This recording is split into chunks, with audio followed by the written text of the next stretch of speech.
It's my life. Lazy. It's my life. It's me, Wenlian, and it's my first vlog today. So kapag, 'di ba, first vlog mag-aano mo niya, mag-tutor muna sa house. Oh, nandito pala ako sa Philippines. Ay, syempre Philippines naman talaga 'to eh. Then ngayon, magtutour tayo sa bahay namin dito sa Kapatagan, Laak. So, ano po talaga ako, Bisaya. Kaso nga lang po, baka may hindi makakaintindi dyan sa akin. Kaya, kung may mag-comment sa akin, pwede naman. And, dalawa pala yung bahay namin. So, itong house na itutour ko po muna sa inyo is yung hindi pa namin tinitirahan. So, may bahay rin po kami dun sa Laak. Pero, dun muna po kasi kami tumitira kasi hindi pa to already finished. Tapos na po talaga to. Pero kaso nga lang, wala po kaming gamit. Kaya bibili pa lang po kami. And let's go inside! And may mga onting nabili na naman kami. Mga nasa 2 or kaya 3. Yan. So ito po yung loob ng aming bahay. Yan. Yan po. Then may 2 na rin po kaming sofa. Ayan. Then ito naman yung isa. And itutur ko sa inyo kung saan yung kitchen. And wala pa kaming dining. Dito ang plan ng papa ko. Dito kami maglagay ng dining table. And then dito naman yung mga kitchen. Yan dito. And may nabili si ma'am na para ilagay dito para sa pagluto. Ayan naman. Nandun sa bahay ng grandma ko yun. Kasi kapitbahay lang kami ng grandma ko dito sa Kapatagan. Ito naman yung CR namin. Ayan. Ayan. And then, dito naman tayo sa loob. Ayan. And ito naman yung, namin, madilim. Noon, hindi to siya, 'di ba? Ngayon may light na siya. Noon hindi po talaga to may light kasi madilim po talaga to, pero nung nag-start na po siya, na penturahan ganun yun. And then may light naman to. Ayan. Yan kapag lumalabas, kapag i-close mo yung door, ma-off yung lights. Kaya tama lang siya kapag kapag lalabas ka tapos malilimutan mo na i-off yung light, masisira siya, and then ma-off lang yung light ng kanya. Then kapag dito ka naman sa loob, i-close mo door, then bago mo turn on yung lights. So ito po yung dressing room namin. Maliit lang po siya kasi pang dressing room lang po talaga siya. And then, dito na tayo sa mga room. So ito, room to ni mom and dad. And then ito, may banig pa kami dito kasi nga dito rin kami nag-standby. Mag-i-standby kahit dyan kami maghihiga. And then dito naman yung room ko. Ayan. Room ko to, maliit lang siya. Hindi naman kasi sa maglalagay tayo ng maraming gamit dyan Ayan naman. At dito nga rin ako kasi ang sarap maghiga dito.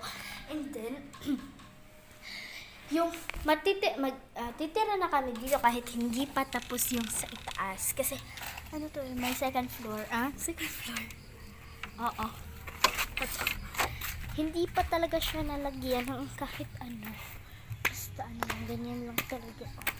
Ito lang talaga yung stairs lang po talaga yung nalagay pa dito. Tikita niyo naman yan. And then, makikita mo lahat ng view kung anong mga ginagawa ng mga tao dyan. Ayan. Siyempre. So, hindi tayo magtatagal dito kasi tatakot ako. Baba na tayo. Then, yan yung view kung nasa labas tayo ng bahay namin. And then, yung ibang gamit, nasa bahay na namin. Kaso nga lang yung, kasi hindi pa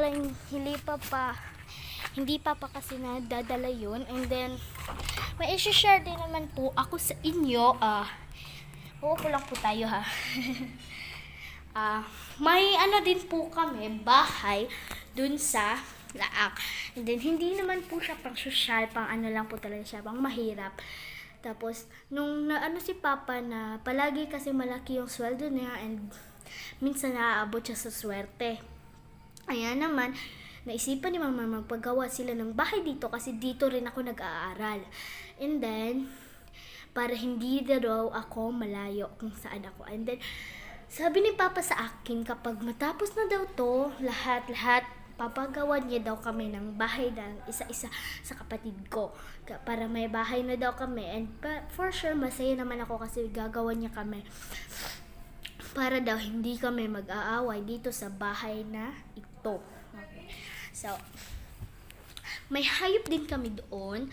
May bunnies, rabbit, ganun mga rabbit, and then goat, kambing, tsaka ano ba yan, mga isda sa fish pa namin, and then mga baboy.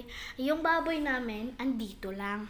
And then pero yung baboy sa aming kapitbahay sa Laak is, yung cousin ko lang din yun, yung ano ko lang naman, pinsan ko lang naman po yung nakatira doon. So, isa lang po kami, nagdadalawa lang po kaming magkapitbahay at wala nang iba. Kaya boring po talaga ako boring po talaga kami ng pinsan ko doon. Pero masaya naman kami minsan kasi sabay kami ng kumain, gano'n, or kaya naman magpapakain sa mga hayop, or kaya sa mga hayop, ganyan.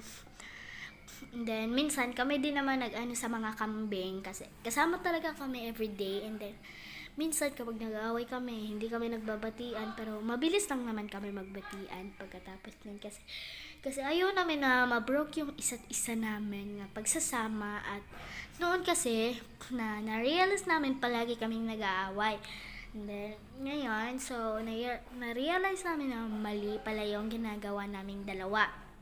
Kaya yun, nag-stop na kami doon. And then, yun, yung ano. Kung sa susunod, baka bukas makapunta na tayo doon sa baka makapunta na tayo doon sa ang tawag doon sa bahay namin doon sa Laak. Baka makapunta na tayo, and then ano ko na lang po siya, ipapatur ko na lang po siya sa second vlog. May vlog na kasi ako noon, kaso nga lang na-delete ko kasi ang tanga ko. Yun nga sana yung first vlog ko, pero ito na lang yung first vlog ko sa bahay namin na bago na hindi pa natitirahan. And then, hindi pa rin to nablisingan, and then, parang pag maglilipat na kami, magpapalihi si Mama, and then, and ang hope ko dito na sana may magkaroon akong lalaking kapatid, kasi nga, dalawa kaming magkakapatid, puro babae, grabe. And then, dito nga lang yung 8 minutes na nga tayo, 8 minutes lang nga tayo magtatapos sa ating vlog, kasi nga, syempre, first vlog pa lang natin to. Baka sa mga tagal-tagal, maano na natin yung vlog natin, matagal-tagal na rin, mahaba-haba, ganun. Mahaba na yung vlog natin sa susunod na video siguro. Dito lang po again. Thank you! Thanks for watching! It's my life.